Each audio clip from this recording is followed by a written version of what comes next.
ಒಂದೊಂದ್ಸಲ ಅಪ್ಪನ ಮೇಲೆ ತುಂಬಾ ಸಿಟ್ಟು ಬರೋದು.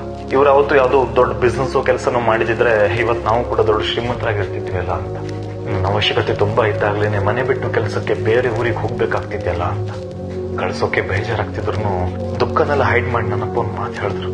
ಇವಾಗ ಬಂದಿರೋದು ಅವಕಾಶ ಅನ್ನೋ ಟೈಮ್. ಇದ್ರ ಟಿಕೆಟ್ ತಗೋಬೇಕು ಅಂತಂದ್ರೆ ಮಿಡ್ಲ್ ಕ್ಲಾಸ್ ಅವರಿಗೆ ಸ್ವಲ್ಪ ಬೆಲೆ ಕಟ್ಟಬೇಕಾಗತ್ತೆ, ಸೆಲ್ಫಿಶ್ ಆಗ್ಬೇಕಾಗತ್ತೆ. ಅದೇ ಮನೆಯವ್ರದವ್ರು ಮಾಡ್ಕೋತಾರೆ ಅಂತ ನಮ್ ಜರ್ನಿ ನಾವು ಮಾಡ್ಬೇಕಾಗತ್ತೆ. ಯಾಕಂದ್ರೆ ಈ ಟ್ರೈನು ಮತ್ತೆ ಮತ್ತೆ ಬರಲ್ಲ.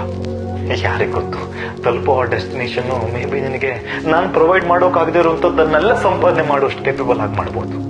ನೀನು ಸ್ಟಾರ್ಟ್ಅಪ್ ಅನ್ನ ಪ್ರಾಫಿಟೇಬಲ್ ಆಗಿ ಮಾಡ್ಬೋದು. ನಿನ್ ರೂಮಿಗೆ ನೀನ್ ಎಸಿ ಹಾಕೋಬಹುದು, ದೊಡ್ಡ ಕಾರ್ ತಗೋಬಹುದು, ಬೈಕ್ ತಗೋಬಹುದು, ಒಳ್ಳೊಳ್ಳೆ ಬಟ್ಟೆ ತಗೋಬಹುದು. ನೀನಿನ್ನ ರೆಕ್ಕೆ ಬಿಚ್ಚಿ ಹಾರ್ಬೋದು.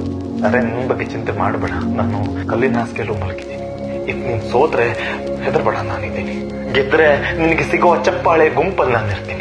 ಆ ಗುಂಪಲ್ಲಿ ನಿನಗೆ ಯಾರು ಬೆರಳು ಮಾಡಿ ತೋರ್ಸಲ್ಲ. ನಿನ್ನ ಸಾಮರ್ಥ್ಯವನ್ನ ಯಾರು ಕ್ವಶನ್ ಮಾಡಲ್ಲ.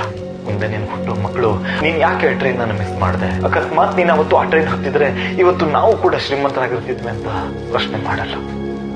ಸಾರಿ ಅಪ್ಪ, ಮೆಚುರಿಟಿ ಬರೋಕ್ ಸ್ವಲ್ಪ ಲೇಟ್ ಆಗೋಯ್ತು.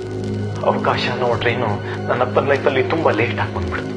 ನನ್ನ ಗೂಡಲ್ಲೇ ಬಿಡ್ಬೋದಿತ್ತು, ರೆಕ್ಕೆ ಬಿಚ್ಚಿ ಹಾರಬಹುದಿತ್ತು. ನನ್ನಪ್ಪ ಸ್ವಾರ್ಥಿ ಆಗೋಗ್ ಬರ್ದೇನೆ ನನ್ನ ಕೈ ಹಿಡಿದ್ರು. ನನ್ನಪ್ಪ ಶಕ್ತಿ ಮೀರಿ ಪ್ರಯತ್ನ ಪಟ್ಟರು. ನನ್ನಪ್ಪ ಅವಕಾಶ ಅನ್ನೋ ಆ ಟ್ರೈನ್ ಅನ್ನ ನನ್ನ ಲೈಫಲ್ಲಿ ಸ್ವಲ್ಪ ಬೇಗ ಬರುವಾಗ ಮಾಡಿದ್ರು. ನನ್ನಪ್ಪ ಥ್ಯಾಂಕ್ ಯು ಅಪ್ಪ.